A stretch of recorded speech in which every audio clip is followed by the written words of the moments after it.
Let's start a little bit from the beginning again. Today, I'm going to talk about Defense 101.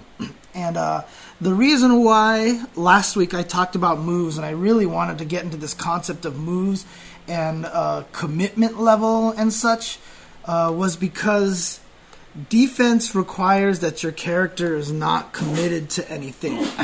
If your character is actually committed to a move, he can't play defense. And that's actually one of the main concepts of being able to play defense. You're either doing something or you're able to properly defend. So the reason why I was so adamant and so insistent about talking about this concept of move commitment is because I really wanted to push across this idea that in order to play defense, you have to learn not to overcommit yourself while you're playing fighting games. I've mentioned a million times now that one of the things that we all tend to do as people who play video games is to try to hit buttons as much as possible, to always be trying to do something. And I would say defense is probably one of the strongest fundamental areas of learning fighting games. And so long as you are pushing buttons, so long as you are doing moves, you are not playing defense. So in order to learn how to play defense, I really needed to get across this concept of not committing yourself to a bunch of different things all the time.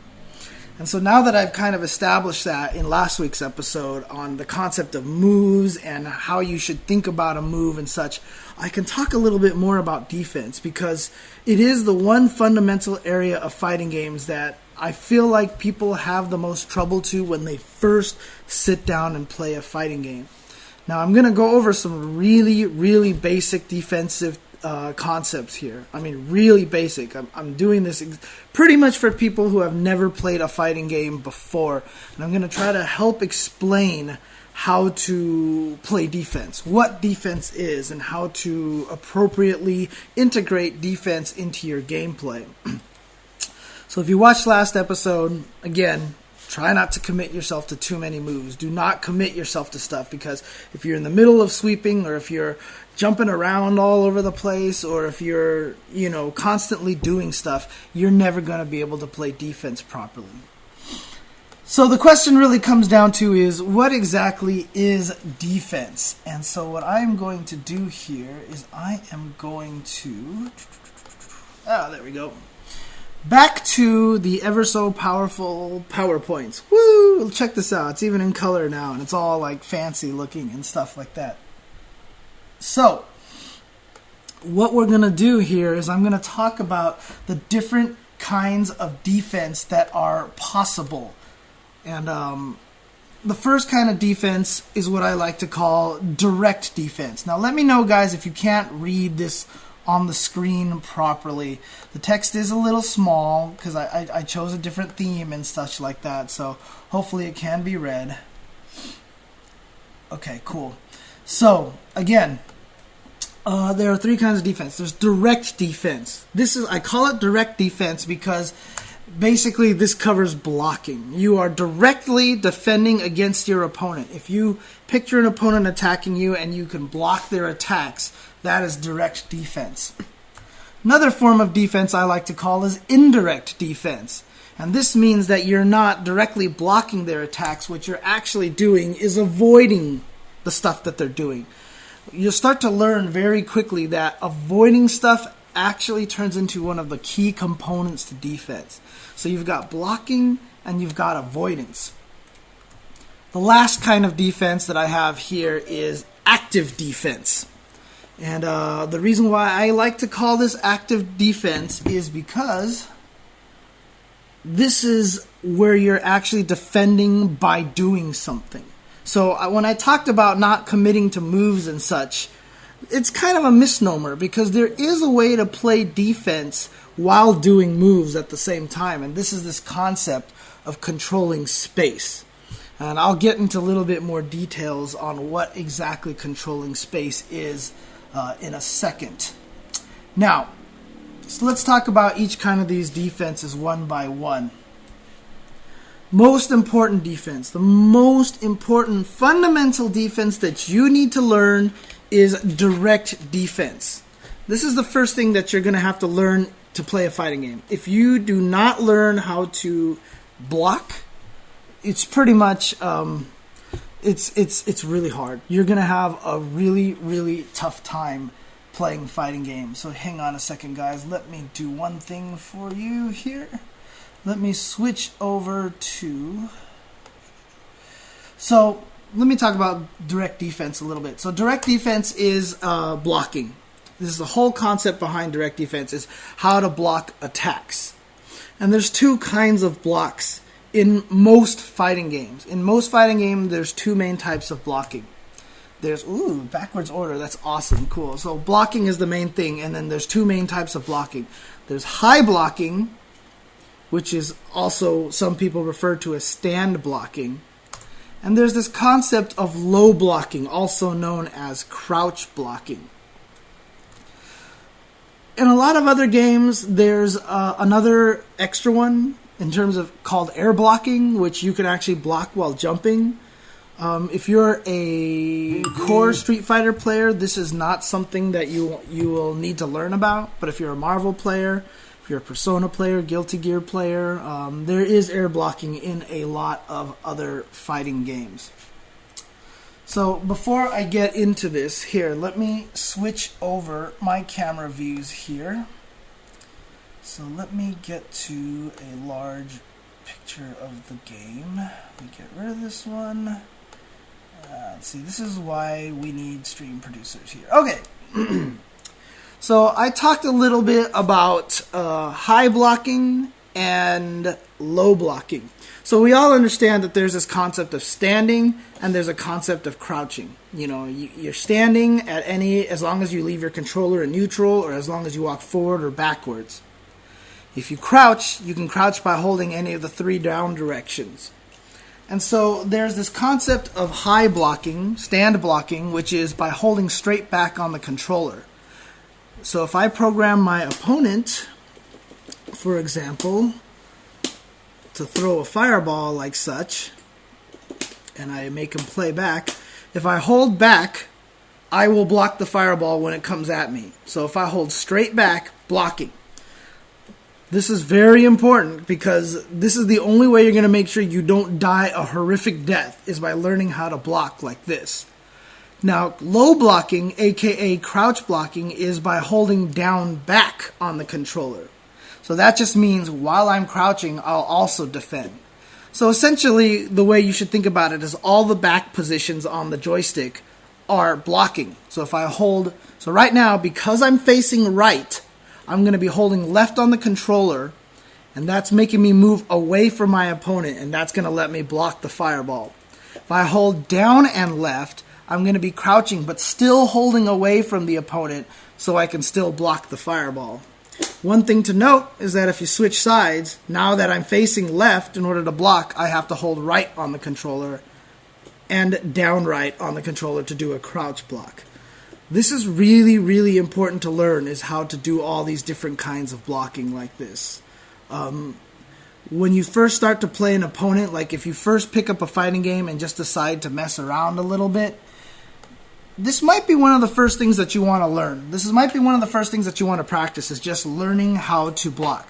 So just have, if you're trying to learn with a friend who knows fighting games and he's like, hey, let's play fighting games, and you play each other and all he does is jump all over you and beat you up, you might want to actually, just go into training mode, have your opponent just come at you with some basic attacks and learn how to high and low block. So what's the difference between the two blocking? Why are there two different kinds of blocking? Well, low blocking, the whole point of low blocking is to block crouching attacks and moves that hit low. So there's this kind of concept with almost all fighting games, that the core is that there is moves that can catch your legs if you are not blocking low. So let's record my opponent again, and I'm going to have him do a crouching sweep. So let's play him back. So when he does a crouching sweep like this, if I hold straight back, I am not going to be able to block him. Hang on a second, let's do this really quick. So now I am in this position here, that if I hold straight back, you remember I blocked the fireball, but I cannot block this sweep. This is really important to know. But if I hold down back, I can block it. Now remember, I have to hold down back. If I hold straight down, I still get hit. If I hit down and towards, I'll still get hit. You have to hold down and back, and now I can block moves. Now, you guys may be wondering, I talked about it in the last slide, if you remember. I talked about high blocking and low blocking, and here I am, I'm talking about low blocking first. Why am I talking about low blocking? The main reason why is because low blocking in general, especially for Street Fighter games, it is the hardest to break through. This is probably the most solid defense that you can have in a fighting game, because there are moves that you have to block high, but they're very rare and they don't occur very often. And the crux of a lot of fighting games really comes down to hitting you with low attacks. You'll find out that as you play a game, as you start to learn more of the game, this concept of trying to hit low, catch people with sweeps, catch people with crouching medium kicks into special moves and such, low blocking, that's one of the primary ways to attack, is to hit low. And the reason why you want to hit someone low is because you keep people honest. You keep them so that they have to crouch block. And so crouch blocking is by far the toughest defense to break. So hang on one second. Okay, cool. So if you play a fighting game, when you first learn a fighting game, the thing that you want to do is just learn to hold down back a lot. This is what you have to learn. This is the first fundamental level of defense that you got to learn, is to low block a lot. So again, just sit here and low block like this. So for example, if I put my opponent on crouching and all block, your opponent is going to walk up to you and try to hit you with all these low attacks here. If I block this low forward fireball, I only take a small amount of damage, but if I get hit by it, I'm going to take a lot more. And your opponent's going to try to walk up and hit you low a lot. So by default, when you learn to play a fighting game against an opponent, especially a game like Street Fighter. Now, obviously, things are different for different games, so I don't want to talk about Marvel here just yet or whatever. Not Street Fighter, because it is the best game to start into. I'm going to be gearing most of this towards playing Street Fighter. But definitely learn to low block. Down back is your friend. And you know what's going to happen? I'm going to tell you this right now. You're going to run into people who are going to call you a chicken. They're going to call you a turtle. They're going to call you all these negative things. All you know how to do is down back. Why do you down back so much? You're boring. You're not fun to play against because all you do is defend or whatever like that. You know what? To hell with these people. Learn to low block, because this is the main thing that you're going to learn to survive. And if you're going to sit here like this and your opponent doesn't know how to stop you from low blocking all the time, well then he or she had better learn how to break this, because that's also a fundamental area of fighting games. If you can hold down back and your opponent doesn't know how to beat you, then good. Then you are going to be able to defeat your opponent better than he's going to be able to defeat you. So definitely learn low blocking. This is the first fundamental area of blocking that you need to learn. So another good thing about, so hardest to break through, generally more safe, because it's very hard to stop you. Because the only way they can hit you out of a low block is with specific things such as all jumping attacks. Ooh, he actually stands up on all block when you set the computer to all block. Okay, so what I'll do is I'll record the opponent holding down back like this for the full 10 seconds, so he will always be low blocking. Boom, there we go. And so if I play him back, he's going to block all my low attacks here. But if you crouch block, you cannot block jumping attacks. But you notice something, that jumping attacks have this startup. There's this whole thing to them that I got to get into the air, come down, and kick. So it's going to be hard to be caught off guard by a jump. And that's why low blocking is so much more important, because you can get caught off guard by this a lot more easily than you can be caught off guard by that. So low blocking is generally safer than stand blocking. Alright, back to the PowerPoint slides. There are some negative things about low blocking. There are definitely some problems with low blocking. And the number one problem with low blocking is that you are stationary. You are not moving. This is a pretty fundamental concept here of fighting games. Even though you're safer, even though you are standing still and it's really hard for your opponent to break your defense, the one thing you have to realize is that you are stationary. And because you are stationary, this is a huge problem. I've always preached. I've always preached movement is so important to fighting games. Movement, movement, movement. Learning how to move your characters, to jump around, to dash forward, to dash back, and all sorts of things, right?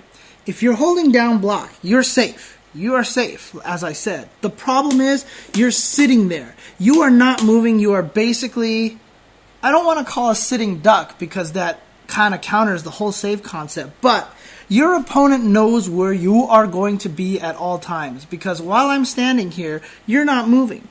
I've talked about before that fighting games are also about distancing. You really want to maximize your distances. So for example, if Ryu has an advantage over Ken at this distance right here that I'm standing, but has a disadvantage at this distance, if you're crouch blocking and you're not moving, Ryu has all of the control of what distance he's at from you. So if I make you block and I push myself out of the range where I'm at a good distance, I can walk back into that distance. You're not moving. So I have total control of where I am in relation to you. So I can just walk into my preferred distance, my magical distance at any point in time. And even though you're all safe and happy here, once I get into magical distance, I will have a way to break you. Whether it's just scaring you through chip damage or being at a good point and I can sneak in overhead attacks. But we'll talk about overhead attacks in a little bit.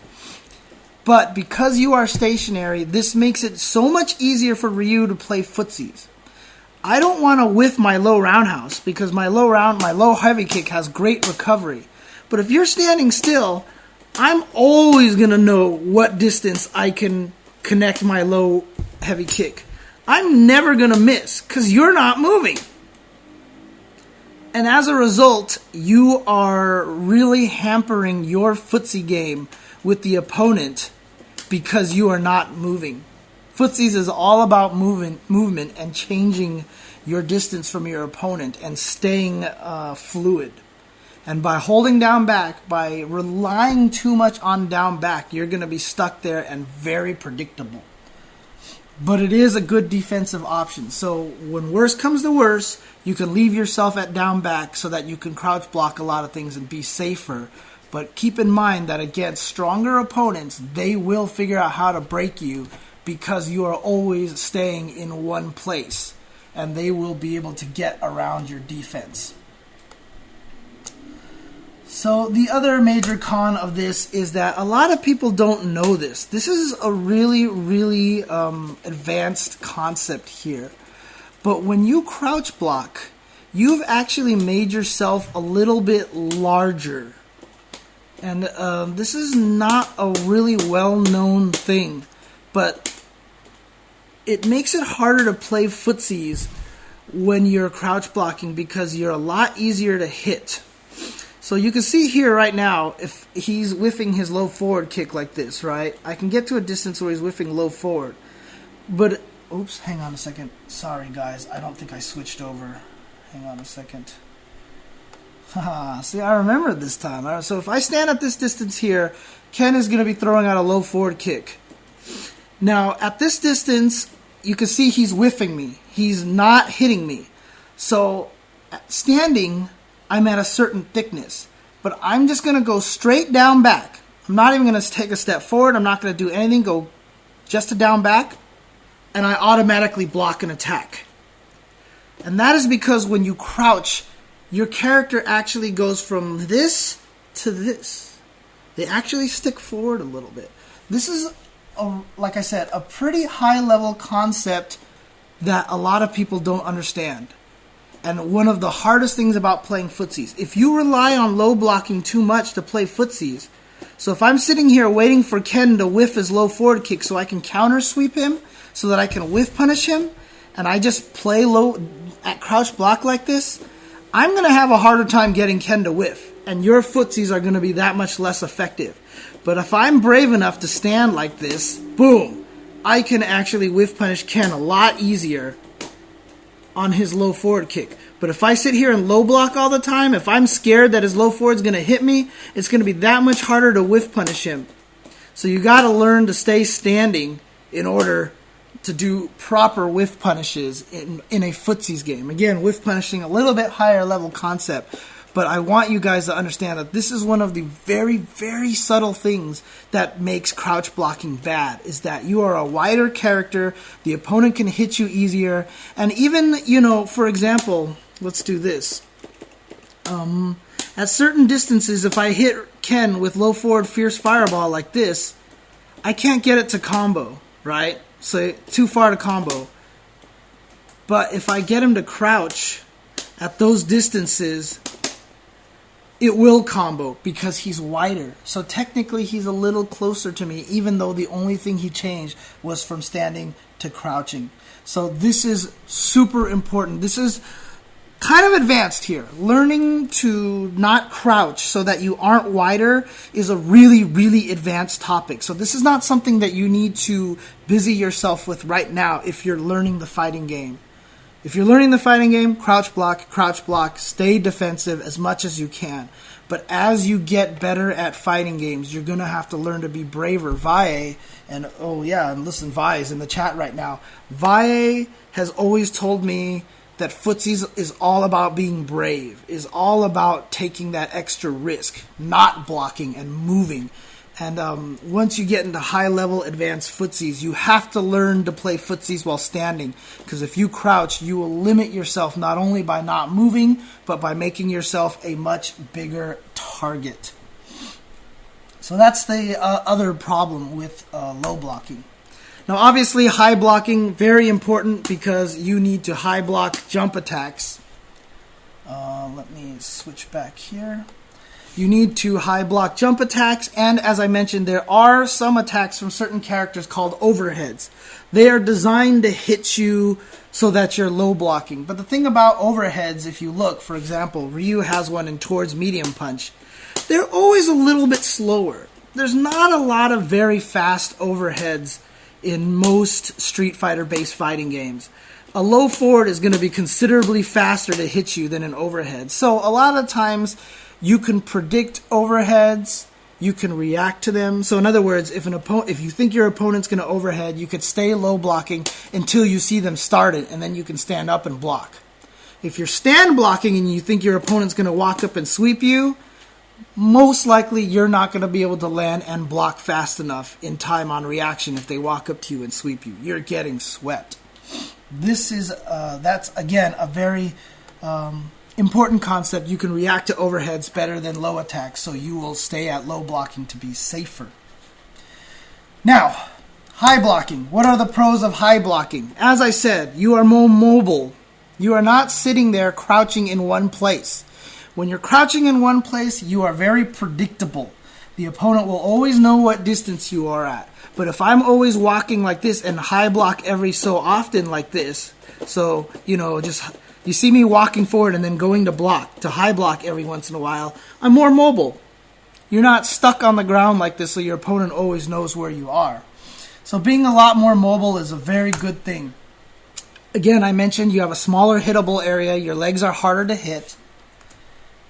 Another thing that a lot of people don't realize that's an advantage about high blocking is that while you're playing high blocking and you're more mobile playing this footsie game, it's actually a lot easier to react to jumps with an uppercut while you're standing. Because you're already standing, you're already kind of walking back and forth, so it's easy to go towards uppercut really fast like that. If you're crouching and you see someone jump at you, you can still do it, but you have a few more frames of startup time, not because the move will come out slower, but because you got to go from down back to towards. it makes it so that your anti-air uppercuts will be a little slower than from standing here. If I'm standing, I can uppercut a lot faster than if I'm low blocking. So that actually helps. Of course, this does not apply if you are a guile user or a character with flash kicks, because then obviously holding down back is much better. And that's actually something that's actually really important to talk about. For a lot of charge characters, a lot of the advantages of high blocking go away, because for charge characters you want to be able to charge your both the flash kick motions and the sonic boom motions at the same time. So a lot of the charge characters, you have to sacrifice a little bit of the advantages of high blocking, because your character is more potent when they have everything charged up. All right. So what are some of the negatives of high blocking? Well, again, the whole point is that you're leaving your legs vulnerable now. So now you can get caught by a lot of sweeps. And when you watch Justin Wong, you've probably heard me and David talk about this a lot. As you're walking around and then Justin gets in that sweep with Rufus, we're always like, oh my god, that's such a good sweep. It's because he knows you're playing footsies, he knows you're playing this mobile, high-blocking defensive game, and he knows when to get in there and catch you with the sweep. Essence of footsies, right? Vi, same thing. He's really good at walking up and catching you with low forward fireball, like this. Or sometimes he'll walk around and catch you with low forward EX into Ultra, and all of a sudden you lost all this energy because you were stand blocking, right? So crouch blocking, you can't get hit low, but while you're walking around, you're very vulnerable to low blocking. And so you start understanding this weird balance that I'm talking about between mastering both high blocking and a low blocking. And let's go back here. And the very last, the other con here is that sometimes I want to hold my position. Sometimes I do want to stay in one spot. The nice thing about down back is that I can lock myself into a position here. So for example, if I get my opponent into the corner, stupid forward throw. If I get my opponent into the corner here, and I like this distance, I can be safe and I can maintain this distance all I want, because Ken can't move backwards anymore. So by holding down back, I can lock the position and lock the distance that I'm in. Ken can walk forward, but obviously walking forward leaves yourself really vulnerable because you're not blocking anything. So by holding down back, I can kind of hold a distance a little bit and not worry about moving. And then if they jump at me, I can block it properly and such. While you're walking back and forth here, if I want to remain defensive and high block at the same time, you notice I can't. Well, I can, but I can't maintain my position. I'm going to be walking backwards. And sometimes I want to be at this distance from my opponent. I don't want to jump a screen away, because that might be a problem, right? Like if I'm fighting Dulcim, I'm not going to hold back and block and walk myself across the screen. This is really, really bad. So while I'm playing this footsie game, you have to take a few risks and to move yourself forward again in order to maintain a distance and be defensive at the same time. You can't lock yourself into a position and block. If you walk back and block and high block, you will just walk yourself across the screen, and this is not a good thing. So that is definitely one of the major cons of high blocking. And before I go to break, let me just talk about air blocking really quick. Actually, let me go to break, and then I'll talk about air blocking when I come back. So, guys, stick around, and let me do this. Gone. Okay, guys, I'll be right back.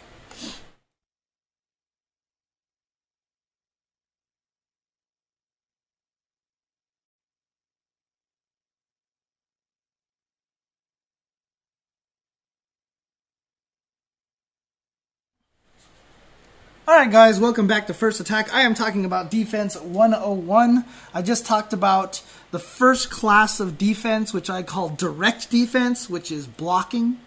And I talked about the difference between high blocking and low blocking. Before I get into air blocking, there is one more thing that I really want to do here. Let me see if I can get this going for you guys. There we go. Okay, I'm going back to the screen here. Obviously, not a lot of you guys have this, but mastering the art between high blocking and low blocking when your opponent jumps at you, one of the most important things to learn is to switch from high blocking to low blocking right away. So if I put my opponent on all block here, learning this, block, block, is very important. So like I said, by default, you want to stay low blocking. If you see your opponent jump at you all of a sudden, switch to high blocking.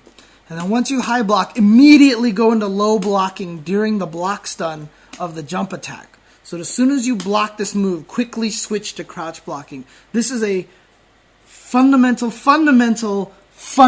skill of fighting games.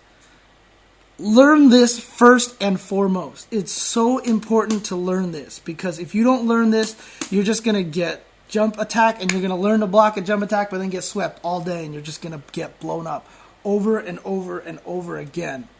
And so you're going to have to kind of learn how to deal with that.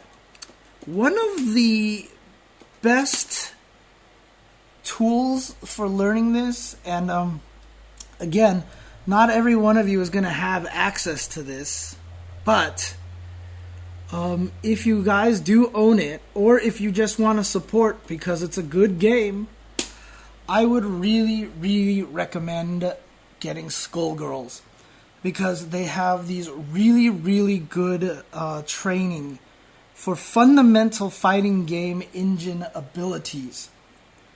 And some people are saying I'd buy it if it came out on PC. Well, there's news that it's coming out on PC pretty soon. Mike Zia talked about that a little bit. I think that they're moving forward with that.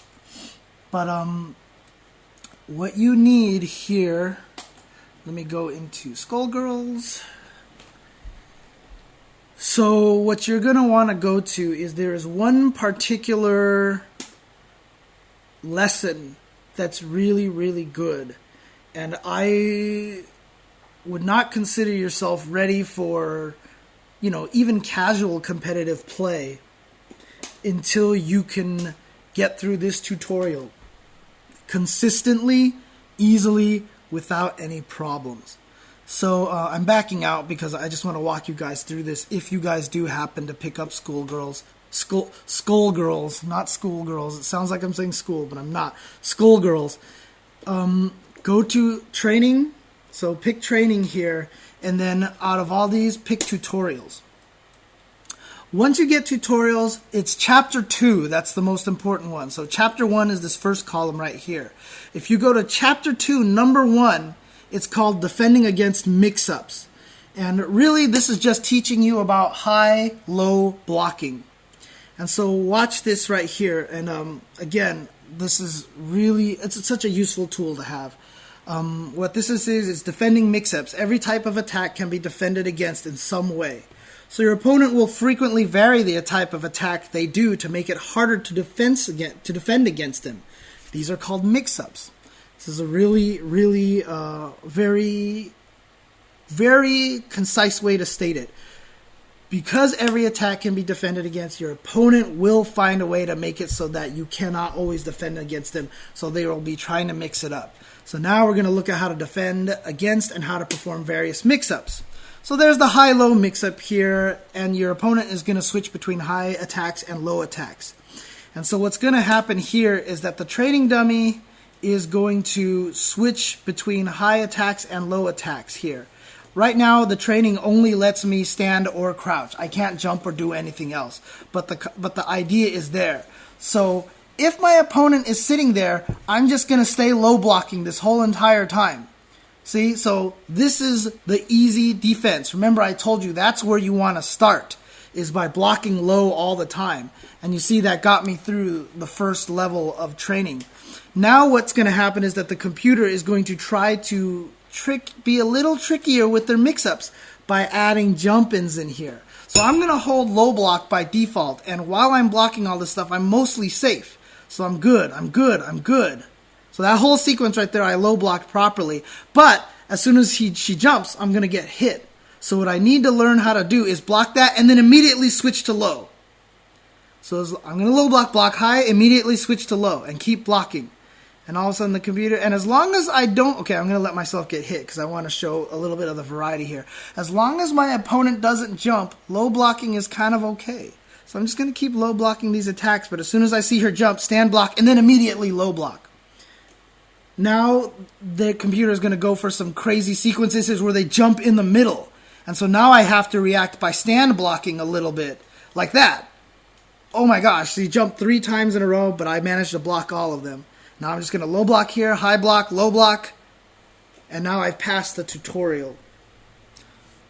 This is a really, really useful tool for beginners here, and probably, as far as I can tell, one of the best training things that you can actually utilize to learn how to block mix-ups. And like I said, I would recommend, if you are not good at defending against your opponent off of basic attacks, then I would play this Chapter 2, Lesson 1 repeatedly until you can pass the whole thing without making an error repeatedly, like consistently, to the point where it is not even a problem. Like, it's not even a thing that you even have to think about. It's just completely natural, second nature on how to pass that. Now, obviously, Skullgirls, if you don't own it, then it's going to cost you a little money to get it. It's a good game, totally worth it, good cause. But if you cannot afford it or you do not feel the need to buy it, the best thing that you're going to be able to do is get your friends who may know fighting games a little better than you to practice, or if you and a friend are just learning the game, go to training mode and learn just to defend. Take turns having one guy jump at the other guy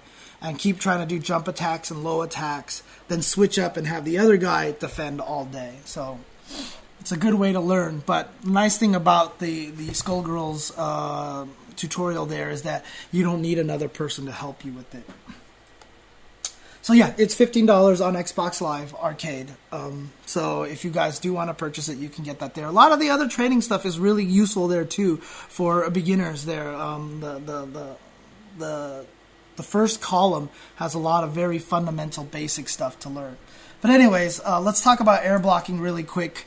The reason why I don't want to talk about air blocking in great detail is because air blocking is different in every game. They've implemented it different. There's games like Alpha. The Alpha games have air blocking. Marvel has air blocking. Persona has air blocking. Different for every game. So the pros and cons are going to be different.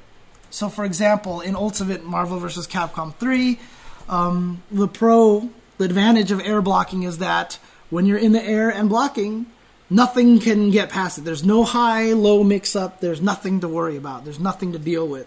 You can block everything in the air just by holding back, which is really nice. But obviously you have to land, and then once you land, that's where the mix-ups occur. But the good part about air blocking is you don't have to worry about mix-ups, unless it's a left-right mix-up. But I'll get to that in a little bit. Of course, the negative about it is, like I said, you have to land, and if you land at some point in time, your opponent will try to keep hitting you with low attacks, so that if you hold up back to try to chicken block, that's what chicken block is what it's called, is by holding up back so you can block everything. If your opponent knows that, they'll catch you low before you can get into the air, so you stand up and get caught low, or if they predict it, they can just jump in the air and air throw you and do a ton of damage. Persona 4 Arena. Again, the pro is that when you go into the air, you can block the majority of the attacks. And because Persona has, a lot of moves that hit all over the screen, and the game is very heavy in mix-ups, it is safe against the majority of the attacks. But the con is that there are a lot of moves that are un-air blockable. Most everybody's crouching B, in fact, I think everybody's crouching B, for example, will stop air blocks. And so you cannot air block. So it's not faultless like Marvel. Also, as soon as you jump in Persona, there's a few frames. I believe it was 4 frames when you jump. As soon as you jump, you cannot air block right away. So there is no chicken blocking in this game. You will not be able to get into the air and block everything right away. There's a few frames in which you are vulnerable. All right, so some general pros and cons about blocking. So obviously I've been talking about blocking. It sounds amazing. So if you block all day, if you get really good at blocking mix-ups, high and low mix-ups all day, like how do you get past it, right? Well, first of all, the reason why blocking is good is because it's the safest form of defense. This is in comparison to the avoidance and the active defense that I've been talking about. Direct defense, aka blocking, is very good because it is the safest. It's very hard to break blocking in a lot of games, especially in Street Fighter games. And so learning defense is paramount to being good at fighting games. Another great thing about blocking is that it is very easy to react with. All you have to do is move the controller to back or down back. So if you're playing and someone throws a fireball in your face all of a sudden, it's going to be very easy to block. If they jump at you, it's going to be easy to block. It's a very simple thing to react with, so by default, learn to block. Now, at higher levels of the game, you're going to have to train yourself to stop blocking. But, when you're starting off, make sure you master blocking first. You can worry about trying to unlearn block reactions as the game moves on. But if you haven't mastered blocking first, you are never going to win. So learn your solid defense first before you move on to the more advanced concepts of knowing when not to rely too heavily on blocking. Okay, so what are the cons? Chip damage. If you're just sitting there and you're not moving, your opponent's just going to hurl fireballs at you, chuck fireballs at you, or do special moves at you all day, and you're just going to take chip damage. So chip damage, one of the key ways of getting around blocking, of getting around too much blocking. You will take damage. It's not completely infallible. You are also easy to lock down. If your opponent has good rush down, you are just going to get stuck. You're just going to get stuck, and you're not going to be able to do anything, right? For example, you could sit here and block against a Cammy player in Street Fighter 4, and she's just going to walk up and low jab, walk up, stand strong, low jab, jump, dive kick, low forward, low jab, and she's just going to keep in your face all day, and because you're just sitting there relying too much on defense, it's going to get harder and harder to defend, because one of the things that I haven't talked about as well is the ultimate counter to blocking, which is throws.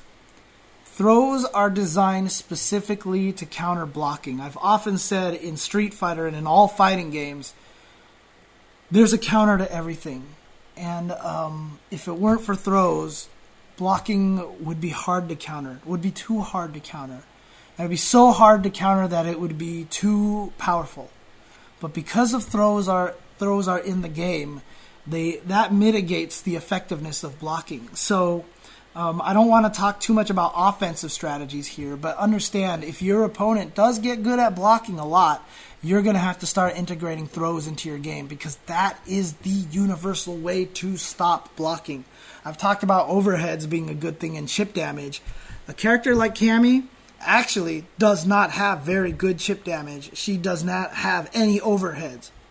So without throws, Cammy essentially would lose to everybody who low blocks, because all of her moves that do chip usually get her killed, and the ones that don't, for example, EX dive kicks, for example, require a meter and such. You're not going to be able to do a lot of chip. So the thing that makes Cammy so good is that she can throw you, and on her throw she gets a really powerful vortex and she can beat you up. And that's a really good segue here. So again, throws, very, very good, and being locked down makes you more vulnerable to throws. As you're sitting there blocking, going, oh my gosh, my opponent is all on top of me, they can get the throws in a lot easier. But segueing into the vortex, by blocking too much, you're opening yourself up to mix-ups. This applies really heavily to games like Marvel. Oftentimes, I've asked Flo, for example, and I've asked Justin, a lot of top players, when Magneto starts rushing you down, how are you supposed to defend against that? How do you block that properly? And the answer actually is you can't. You are going to get opened up at some point in time because the mix-ups are just too strong. So by over-relying on defense, you will open yourself up to mix-ups, because remember, you have to hold away from your opponent. So even in a game like Street Fighter, if you fight against a character like Viper, like Cammy, who are able to get cross-up dive kicks or cross-up burn kicks a lot. And by cross-up, that means they switch sides and hit you from the other side. Learning to block left or right, that's honestly just like a reaction thing most of the time. And if you rely too much on defense, on blocking, on just low blocking or high blocking, you're going to get Viper players who are going to do air burn kicks over you and hit you from the other side all day. You're going to get hit by vortexes all over the place. You are just standing still long enough so your opponent will get in on you eventually for free. Especially in a game like Marvel. You know, you can't sit there and block all day because Magneto is just going to open you up eventually. In King of Fighters, someone's going to get a low jump on you. Someone's going to get a cross-up in Persona. Well, there's like the Furious actions and such. There's just so many ways to open people up if they're defending too much in a lot of games. And so by over-relying on defense, you're going to get open for mix-ups. Now, I would say at the lowest level of play, blocking is the most important thing. And then learning to block properly. And then it starts getting into more advanced play once you start getting in the throws and the mix-ups. So again, by default, start with defense, start with blocking, learn how to block. That's so important to know.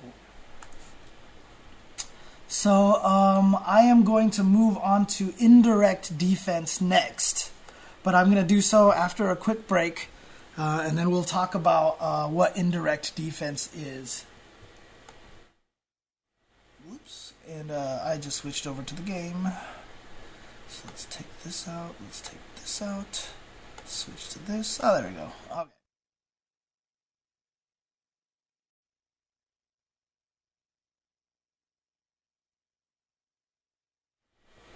Welcome back, everybody, to First Attack. I am talking about Defense 101, and the next thing I want to talk about is indirect defense. We just went through what I call direct defense, and that's blocking and learning how to defend against your opponent's attacks directly. And so what's indirect defense? It's basically avoidance, learning to get away from your opponent. So this covers a lot of different areas on how to escape from your opponent, because sometimes you just don't want to get situations. So I talked about how if you rely too much on blocking, you get caught by mix-ups, and in games like Marvel, you are going to get opened up. No one is going to be able to block forever, and if you do, then that's super impressive, and you know, it's just like, that's why me and David go crazy a lot of times when we do commentary and you see someone block something over and over again. We're like, oh my god, how did he block that? That's so crazy, right? You're going to get opened up, so you can't rely on it too much. So what do I mean exactly by avoidance? Well, I talked about how when you crouch block and if you stand still too long, then you are leaving yourself open to, you know, good footsies and stuff. So a lot of times you just learn to walk backwards and you walk out of the range of your opponent's attack. That's defense enough as it is. Just getting out of the range of your opponent's attack. If your opponent is Adon and he can kick you at standing roundhouse at a specific distance and you walk out of that range so that his standing roundhouse misses, that's defense. You're avoiding his attack. You're getting yourself into a position where you no longer have to deal with that problem. So another example, for example, backdashing. In Street Fighter 4, backdashing is very useful. You get a lot of invincibility in your backdashes. This is great. Now, this one is more of a depends on your character kind of thing, because some characters have amazing backdashes, some characters have pretty crappy backdashes, right? So, Chun-Li can almost live off of anti-airing people by just backdashing. So normally if someone jumps at you, you can block them, you could try to hit them out of the air or whatever like that. Chun-Li doesn't have great anti-airs, and if you block a jump attack, you're in a disadvantage. So a lot of Chun-Li players that I fight against, actually, when you jump at her, all she does is just backdash to get away, because she goes far, she goes fast, it's not a slow backdash, and there's just a lot of invincibility frames in it. It's one of the best backdashes. In fact, I believe Chun-Li and Rose have the best backdashes in the game. Other characters have really good backdashes as well, but those are the two main ones that you want to think about. And then there's other games like Guilty Gear. Guilty Gear, Potemkin has way better backdash than a lot of other characters and such. But another example of indirect defense is escaping corners. This is what Ryu and Akuma used to be able to do when they were in the corner, and they could jump an air hurricane and fly out of the corner. Obviously, they can't do this. They nerfed it because it was too good. It was too good of a defensive tactic. Characters like Ken can still do it if he jumps an EX hurricanes out of the corner. I think Sakura can still do it a little bit. I don't know if she has to use the EX or if the regular one does it, but she can jump out of corners and the EX hurricane. This is actually a little bit more important in games like Marvel. Just getting the heck out of there. For example, I'm a Felicia user in Marvel. Sometimes the best defensive tactic when I get locked down in the corner is to super jump back and air delta kick out of there. Just get out of the corner. Escape. So escaping is a very, very crucial thing to understand. Another great defense is dashing under people. This is something that's really, really underrated. For example, one of the ways that a lot of characters can escape the Kami vortex, for example, is to, after you get hit by a drill combo, this does not apply to throws, but if you get hit by a drill combo, do not do a quick rise. If she jumps and dive kicks, and jumps and dive kicks again to cross you up on when you get up that time, a lot of characters can actually forward dash through that.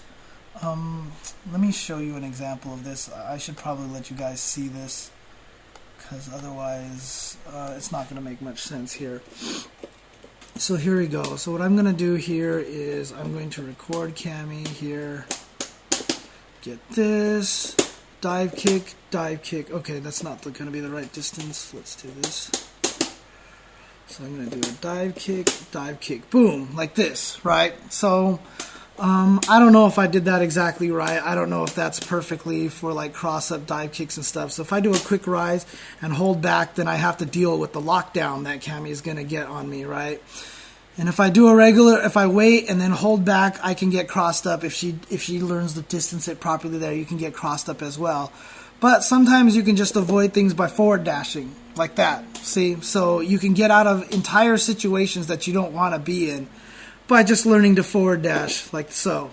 So if you see Cammy ever hit you with a drill combo like that and tries to go for a double vortex, if you see her jump dive kick and see her jump dive kick again, I would say 80% of the characters can forward dash. Obviously, if you're tall like Sagat, you're going to get hit. If you're Seth, if you're Zangief, or if you've got a crappy forward dash like Dalsum, you're going to get bodied.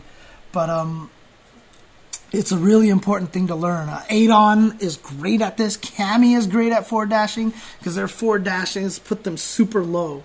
But again, it's another form of defense, dashing under people, and it's hard to think of forward dashing as a defense, because you feel like you're moving forward and attacking, but in a way, it's a very valuable thing. Same thing, for example, if you're fighting Hager. This is actually probably one of Hager's biggest nightmares, is if you have a character that can zone on the ground really well, and if he super jumps to try to get over that, a lot of the times when you see Hager super jump, the proper defensive tactic is just to dash forward.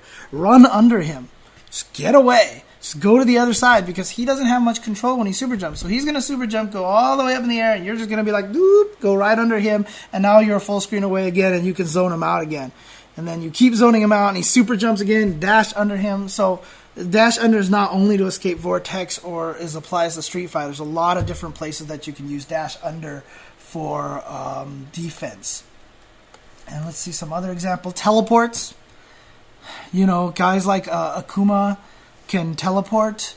And speaking of teleports, a great example of defense that utilizes dashing under and teleports at the same time. Watch Filipino Champ play Dalsum.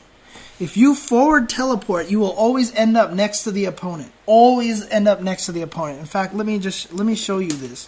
This is a really fundamental component of Filipino Champ's game, in that when he uses Dalsum and he fights against, for example, a character without a dive kick, because this does not apply very well against characters with dive kicks, so it will not work on Cammy very well. You will get yourself killed. But when Filipino Champ plays, oftentimes he gets in the corner. Hang on a second. And Dalsum is all about not being in the corner. You hear me and David talk about this a lot in commentary. It's about real estate. When you're in the corner here and I want to escape, The problem is if I forward teleport, you always end up right next to the opponent. So forward teleporting is not a real way to get away from the opponent like this, right? So I'm stuck here.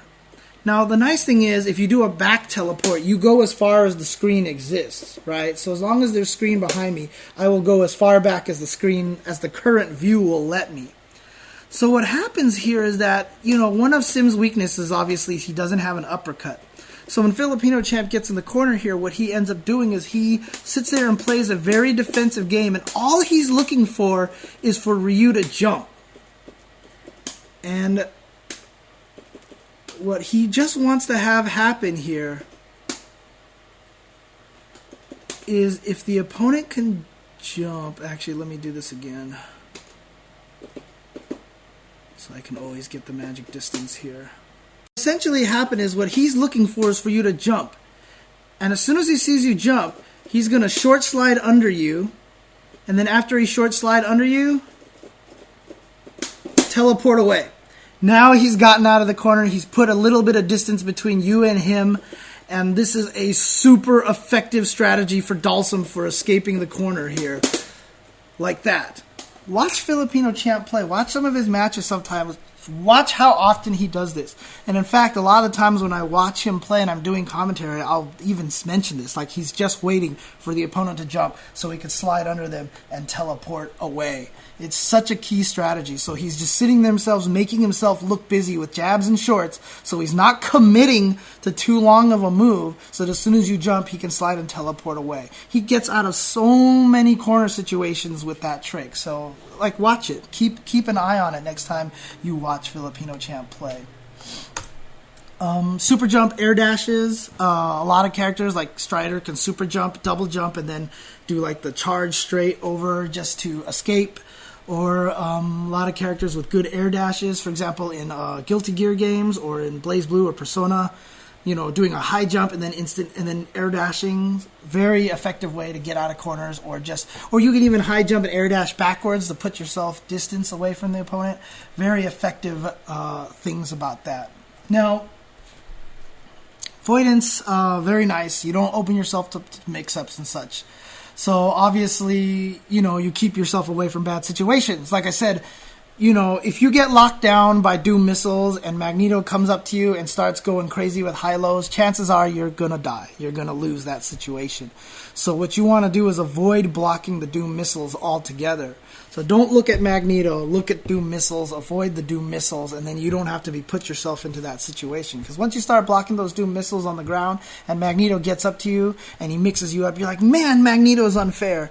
The truth is, don't block the missiles in the first place. That's the number one key. Then you won't get mixed up. So pay attention to the missiles, don't pay attention to Magneto. So by learning avoidance, super jumping away from the missiles, air dashing backwards, or super jumping and just trying to avoid the missiles, that's avoidance. Or even super jumping and air blocking the missiles. Even though you don't get away from Magneto, even though you're technically not avoiding Magneto because now you're blocking the missiles, what you are avoiding is the situation. So you're not necessarily avoiding your opponent, you're avoiding a situation. So because you start air blocking the Doom missiles, you do not have to worry about the Magneto high-low. So Magneto's still in your face and he's still kicking you a bunch, and now you kind of have to worry about air throw. But you know what? That's still a better situation than having to worry about the high-low. So you didn't avoid Magneto, but you avoided the situation in which you can get locked down and beat up. Again, avoiding mix-ups. So what are the bad things about avoidance? Why don't you just spend the whole game avoiding? Well, for one thing, if the opponent can lock you down really well, sometimes you can't get away. So let's say you do end up blocking Doom missiles, and then Magneto comes out and starts making you block a bunch of attacks. And you do successfully block his mix-up. But because he's so close to you now, you're like, well, I'm going to super jump and air dash away. So you just let go of down back because you're trying to super jump. Meanwhile, Magneto's doing crouch L, crouch L, crouch L, crouch L all day. So you stand up, get hit low, and then he hits you with a combo. So when the opponent gets next to you and starts their lockdown or manages to get their rushdown going, avoidance is not a good idea. You have to find the opening to execute your avoidance. Blocking can be done as long as you haven't committed to a move. Again, back to last lesson. As long as you haven't committed to a move, blocking can happen at any time. Avoidance, however, you need the proper moments to do avoidance. And if you don't have the proper moment, you are going to get beat up if you try to run, because you are no longer blocking and you're just going to get hit by stuff all day. So again, once they get up close, avoidance is not particularly effective. Another thing that's bad about avoidance is you have a predictable outcome. A lot of times, for example, in Street Fighter, if I know you're going to backdash, I will chase your backdash and I will be able to beat you up. And I know, or I can option select, for example. I can option select some sweeps and I will catch you.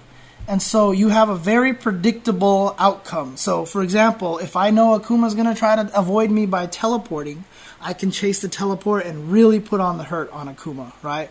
If I know, for example, that Seth is going to try to escape the corner, I'm Zangief, he's Seth, and he's like, you know what? I know if I have all this space behind me, I can really effectively zone out Zangief. So he's going to jump off the wall, but you know, it's a very predictable pattern. So Zangief can go for anti-air super, protect the Russian skies, catch the opponent and such. You know, you have the avoidance tactic is not, you don't get as much versatility out of this. And if your opponent predicts it, they can really, really hurt you badly. Like there's a lot of, I've seen Vi do this a bunch of times too. He'll walk up to an opponent right when they get up, and as soon as they get up and they backdash, he just keeps walking forward, and then he just hits them with uppercut, FADC, ultra, and then just does a ton of damage because he predicted your avoidance. You know, if he predicts your blocking, he can hit you with, he can throw you, can hit you with an overhead. Damage is going to be this little bit, right? Granted, this is not the case for games like Cross Tekken. You have to be careful because a lot of characters have much more damaging overhead options, especially the Tekken cast. A lot of them, if they hit you with overheads, can lead into chains that can lead into big damage. So it kind of blurs this line of higher punish for catching avoidance than blocking. But in general, if the opponent predicts that you are going to try to avoid something, they can do a ton of damage. And I apologize, this episode is going a little bit longer than normal. So I'm going to take another quick break, and when I come back, I'm going to talk about the last form of defense, which is the active defense. So I'll be right back after I pull up the proper panels, because that's what happens when you stream and produce at the same time.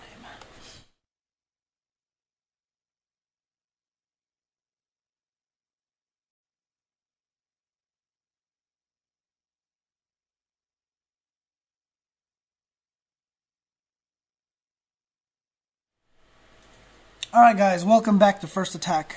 Apologize if I rushed through this last section here. If you guys have any questions about anything that I'm talking about, please send me an email at ultrachentv@gmail.com with the subject line Ask jchensor. Just ask about my defense episode, and then just ask me to explain a little bit more things. I'll probably miss a lot of things as well. So, last bit of defense I like to call the active defense. This is when you start getting into the concept of controlling space. Now, unfortunately, I couldn't find the article. Shoryuken just changed their forums, and so it's a little different, but Seth Killian had a great Domination 101 article about controlling space. I've actually been able to find it on Capcom Unity. Someone copy and pasted that whole article there. So if you do a search on Google for Controlling Space, Domination 101, you'll be able to find Seth Killian's article. I'll try to remember to throw out a link on our Twitter, but I'm really bad at remembering to post up links and stuff like that. But it's a great article to read on the concept of controlling space. But what you're essentially doing here, let me change characters. What an active defense is, you are not sitting back and trying to avoid the opponent's attack. You are trying to discourage your opponent from attacking by attacking yourself. That is what active defense is. So, oh yeah, if somebody has just searched it, Franciscois, Francois, if you can, yeah, please post it up. Oh yeah, there he did. He just posted up right now. Okay, cool. Thank you very much. But hang on, let's switch over really quick to this. I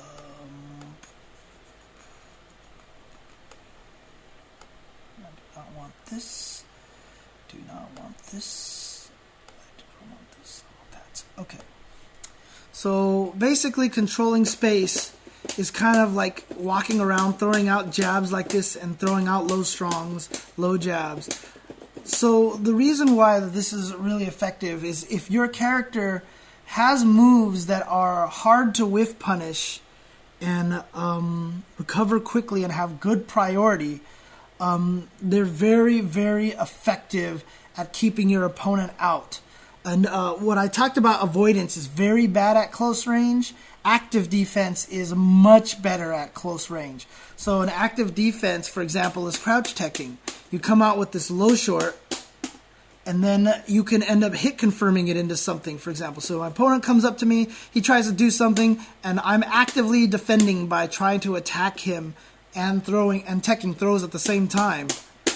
And then if I do manage to hit him, I can go into this combo and do pretty decent damage or get myself into a much better situation. So that's one advantage of active defense.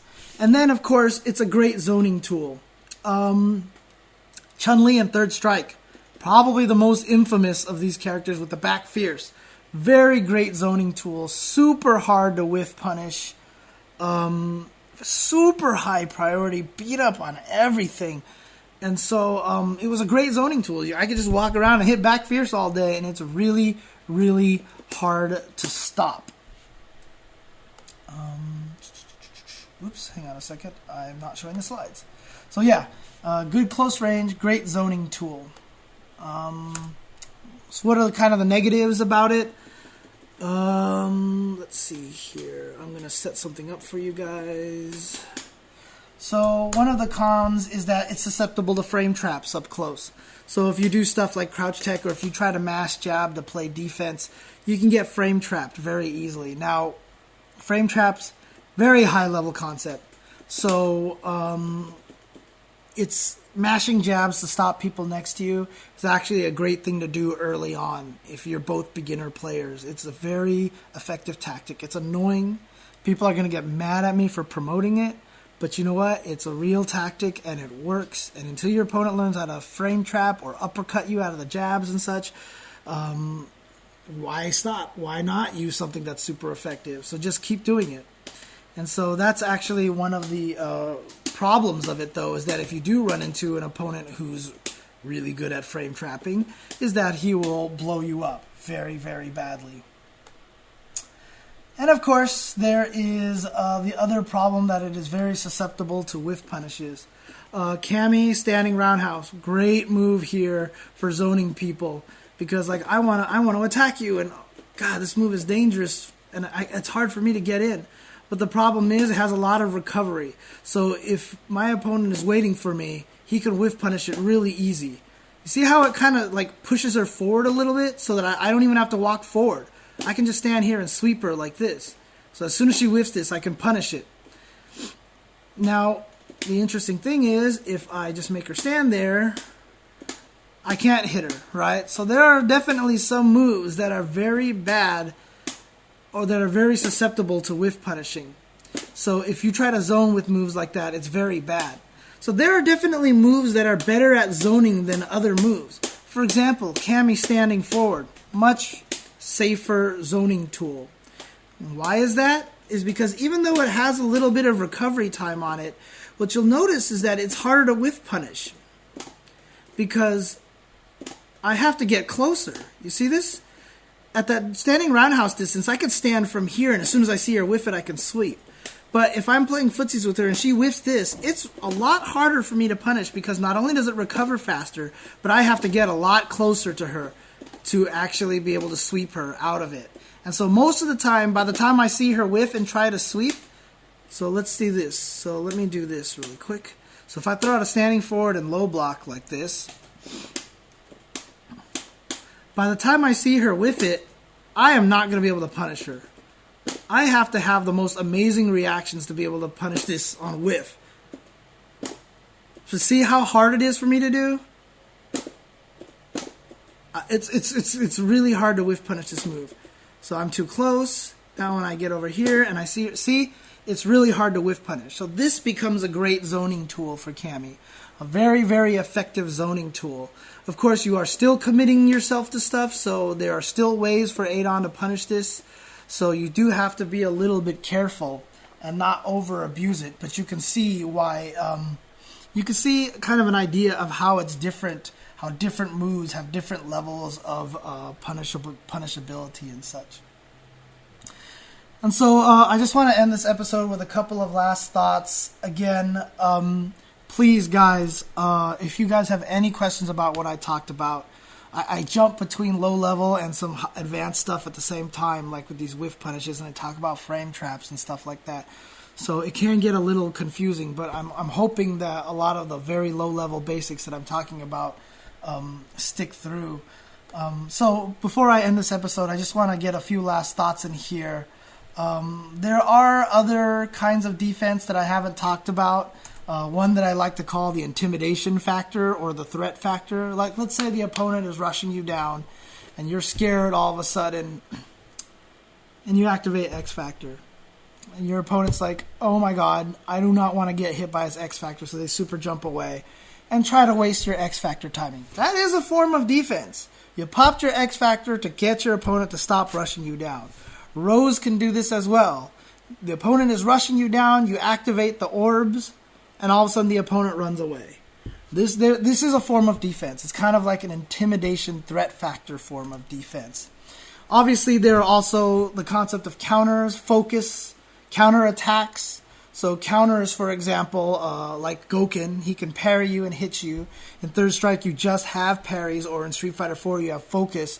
You can go through moves and attack that way. It's another form of defense. Counter attacks, aka alpha counters. While you're blocking, you can spend some meter to hit the opponent away and such.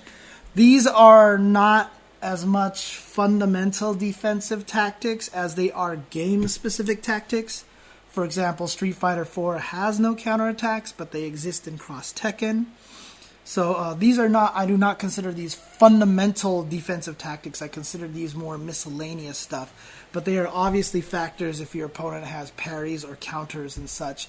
You do have to take those into account. And when you're playing defense, they can obviously help you turn the tide. If the opponent is rushing you down and you get in a parry and then low forward into super or something like that, it's a huge tide turner and such. But, you know, one thing, I want to sum up the whole entire thing with some defensive philosophies. I talked about how you want to start by using direct defense, blocking a lot. And then I said once you do that, you get susceptible to mix-ups, so you want to move around a lot. So you start using avoidance stuff like walking backwards and backdashes and making sure that you're moving a lot. And then, you know, eventually you also start throwing out attacks in the middle. Honestly, at the highest levels of defense, your whole goal is to remain unpredictable.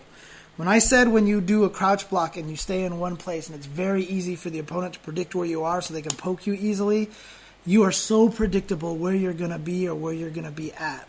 And so at the highest levels of defense, once you've learned to use blocking, once you've learned to use avoidance, once you've learned to use controlling space and stuff, all at a proper balance between each other depending on who your opponent character is, that is when you start to truly master defense. This is when you can honestly say you are a high-level player when it comes to defense. Because the smartest players, the best players out there are the best at mixing up all the different forms of defense together. They don't rely on one. And I talked about at higher levels, you have to learn when not to block and when not to rely on block and all this other crazy stuff. That all comes with being unpredictable, varying your defense, and that's how you're going to be able to trip up your opponent into having them make mistakes. So, for example, if I'm Cammy and I'm throwing out standing roundhouses and you're Adon and you're ready to whiff punish me, I'll throw out a standing jab, and if they're reacting as fast as they can to sweep me, they're going to standing roundhouse at my jab. But you know what? I'm going to recover in time, and now I can punish him and so on and so forth. Learning to mix up all these different things, being unpredictable with your defense is going to get you so much farther. I've talked about this last season. I had a how to up your defense, where I had a lot of more high-level concepts, but one of the things that I talked about is anticipation. A lot of the times, like I said, blocking overheads is a lot of time not reaction. A lot of times it's anticipation. You just feel like your opponent's going to do an overhead, so you block it in time. Uppercutting a jump in can be considered a defensive tactic, and having the proper reaction to uppercut a jump in attack, a lot of it is anticipation.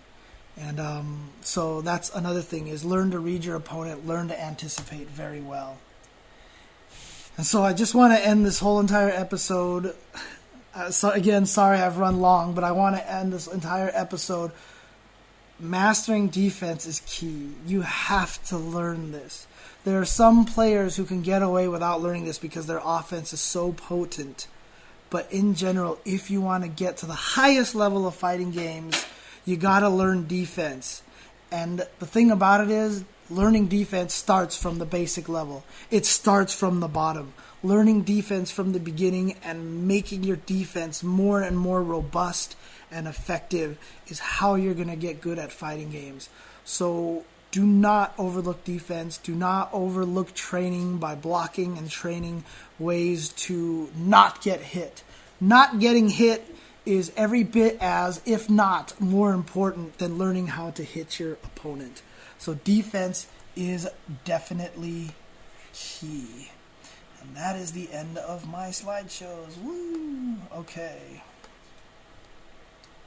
All right, everybody. That's it for this episode. Thanks, everybody, for watching. Again, if you have any questions about anything that I talked about, please send me an email, ultrachentv@gmail.com. Subject, Ask jchensor. Please talk about this episode, Season 2, Episode 4. And just let me know what concepts were a little bit confusing, and I'll be glad to try and answer some of those questions. One last thing I want to talk about a little bit. Last episode, one of the questions someone asked me was about moves and committing. They said, what do I consider a move and what do I not consider a move? I didn't really have a good answer for that, but I thought about it a little bit more. And because in Street Fighter, when you jump, you're kind of committing. It's a move. But in Marvel, if you jump, it's not really a move. So what's the difference between the two? And honestly, the difference is a move is something where you cannot block anymore. You're giving up your block. That's the commitment. So in Street Fighter, when you jump, you cannot block. So in Street Fighter, jumping is a move. But in Marvel, I wouldn't consider jumping a move because you can still defend and you're not vulnerable to just getting completely destroyed by anti-airs and such. So I just wanted to update that question and answer that I had from last episode. But that's it. Stay tuned. Ultra David's going to be coming up next with Level 3 Focus. He will be doing that. Again, I apologize for having a particularly long episode, but hope everybody enjoyed it and learned something from it. So I will see everybody tomorrow when we get on with the Tuesday show. All right, I'll talk to everybody later. Bye.